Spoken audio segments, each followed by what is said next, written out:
Governor Mike Huckabee joins us on the show. We don't waste any time. Never. Put him right up on the screen and we get right to it. Governor, good to see you this morning. Good morning. And we don't want to waste any time. We want to get right to the big document dump yesterday and the meeting with the senior intelligence officials with President-elect Trump and President Obama.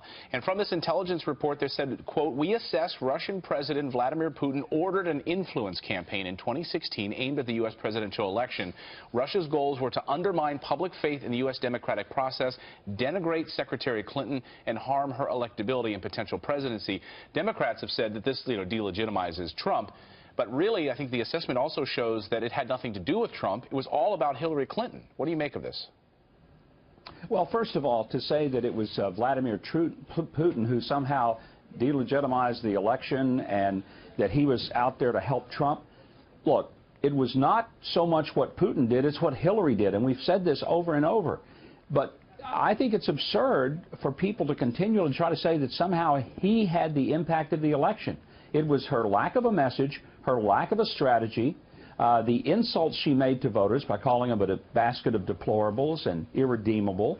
It was the fact that she didn't campaign in certain places, and that people were sick of the establishment of this country and people who were paid and bought for by foreign governments like Hillary was through the Clinton Foundation. That's why she lost. Get over it. Well, and the hacking started, back in 2015, before they even knew who the nominee was ultimately going to be for Republicans.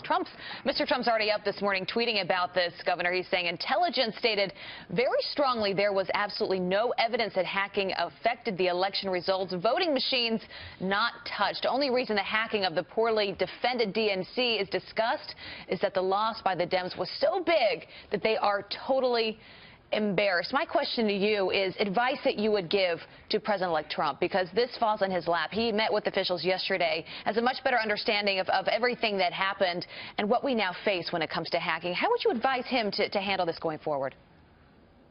I'd say ignore it. You know, the American people aren't stupid. They understand that ultimately people went and they voted. The Electoral College system worked. And, the Democrats can offer a gazillion excuses. Joe Biden gave Donald Trump some advice yesterday. It was pretty embarrassing and I thought disgusting. Grow up, Donald. Well, honestly, I'd say to the Democrats, grow up.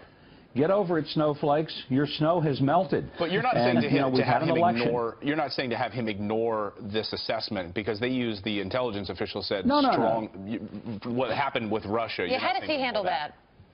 No, I don't mean to ignore the assessment or ignore the fact that Russians and, frankly, the Chinese, the Iranians, and anybody else who can. Right. My gosh, I can guarantee you that the people of, Malaysia are going to be hacking into American computers if they can. So the question is, where the heck is our cybersecurity? Where the heck is a focus? I mean, we're supposed to be the smartest nation on earth. Well, by gosh, let's act like it.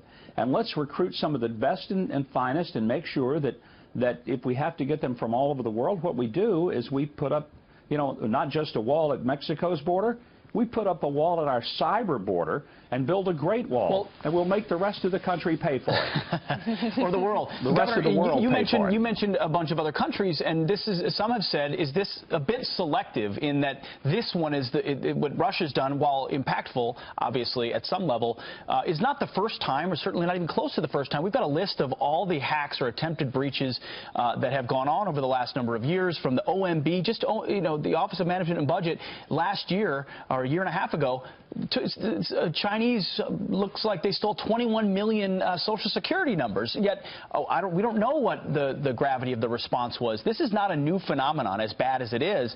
Do you feel? I mean, I think there's some that feel like there's a political layer to it because it happened to Hillary Clinton, because it happened on the election, which makes it very important. But when are we going to get our ducks in a row and really take cybersecurity seriously? Well, it's a very good point. The other night I was in Israel and had dinner with 2 colonels, 2 generals, and 1 Mossad officer from the Israelis. And one of them was their primary specialist in cybersecurity. And he was the first to say that, they put such a high premium on cyber war, cyber security. They understand that it is probably the front of every battlefield anymore. And I don't know that we've done that. Now, we've got some really good people in our government, and I don't want to denigrate them. But I don't blame the technicians. I blame the top strategic leadership. This has been going on a long time, and we have not dedicated the resources and the manpower to it that we should have. I do find it interesting that Democrats didn't say this before the election because they thought they were going to win. Sure. No, that's a great point. They only started talking about it after the election. The timing says everything about this. President-elect Trump says he's going to put a panel together to investigate this and take care of this, so let's hope so. Governor Mike Huckabee, great to see this. Thank you, sir. Thanks for being here. Thank you, guys.